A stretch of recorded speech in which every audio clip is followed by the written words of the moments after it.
All right, I took these outside that Paul sent me to see if we can see it better outside.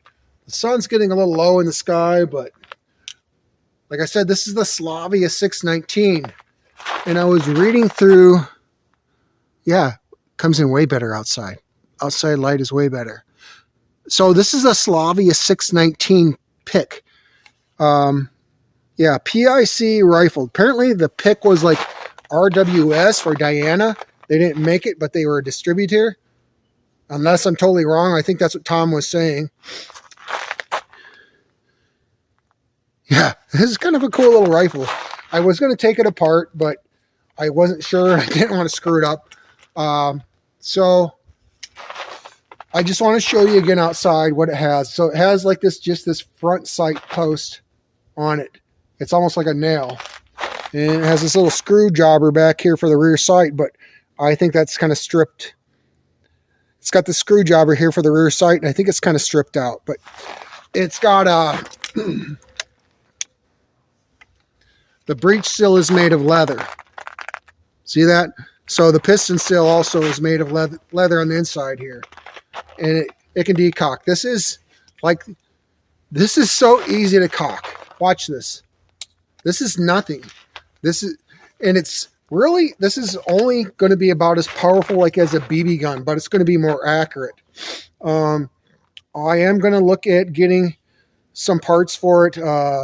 A synthetic breech seal and piston seal for this.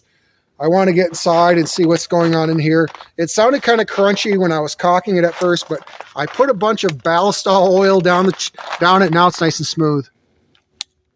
Hear that? Try that again. You can barely hear it. So even with nothing in it, it's definitely not loud. It sounds like nothing. Now I'm going to show you the other rifle. I think it's way better to show these rifles outside when you can see. We'll get this and see if light outside will pick this up. All right, this is a Beeman Falcon 2.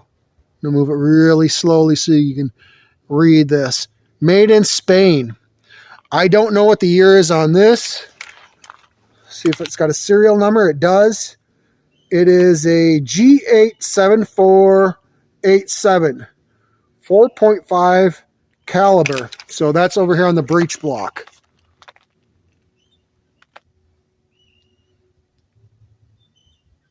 Boy, I hope this is picking up. Not picking up my ugly face.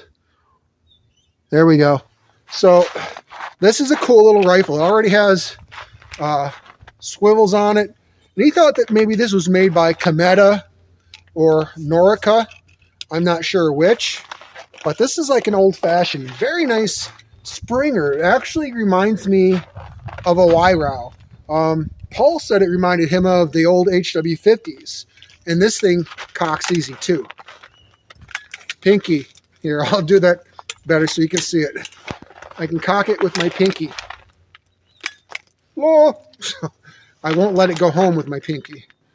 I would really hate to screw this up. So this has a wedge detent on it there on the inside so it locks up. I really like the wedge detent. See if I can open it up so you can see better. It reminds me of like a grappler's grip, a wedge detent. So it's just got that boom, that locking. So I think it's, in my opinion, it's a little bit better than ball detents, although my Dianas perform great. But I wanted to show this outside in a little bit better light. Let me get up here close so you can get a look at this buttstock. I probably should take the other one back out here too. It slowly let you see all of that. Maybe I did enough. So the front sight here, this is a plastic deal here, but this is just a nice rifle overall. I did put a few pellets through it last night, and it's got enough power to kill a rabbit and a squirrel. I know that for sure. I know it right away without running any chronograph. I can tell when a rifle's strong enough. I don't know what type of power this is putting out. I'm guessing this is putting out anywhere from 6 to 10 foot-pounds of energy. I could be wrong. It could be putting out more. The compression tube is actually pretty fat if you look at it. compared to my finger. So it's pretty decent sized. There's no stop pin hole there, but this is a classic. This is a very cool rifle. I'm going to grab that Slavia one more time and have you have a look at that a little bit better. So one last look at the Slavia. It has a little sling swivel on it too. So this is from Czechoslovakia, if you didn't see that. So yeah, it's made in Czechoslovakia. I'm going to let you get a good close-up of this. This is 619. These are pretty rare. And it's actually in pretty good condition. There's just a little bit of rust on it, and I'll work on that.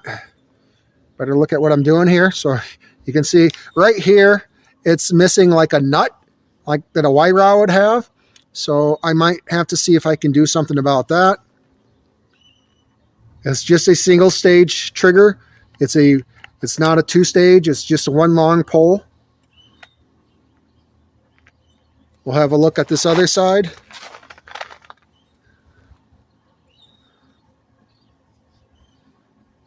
I mean, Paul, my friend, he just sent this to me. He didn't hardly know me from anybody. It's missing a stock screw here, so I'm going to have to find a replacement for that. But this is really cool.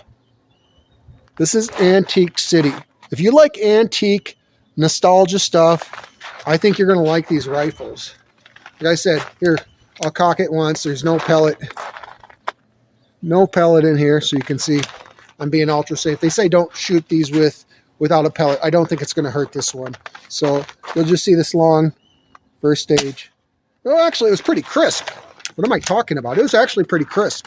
I barely pulled back on it and went off.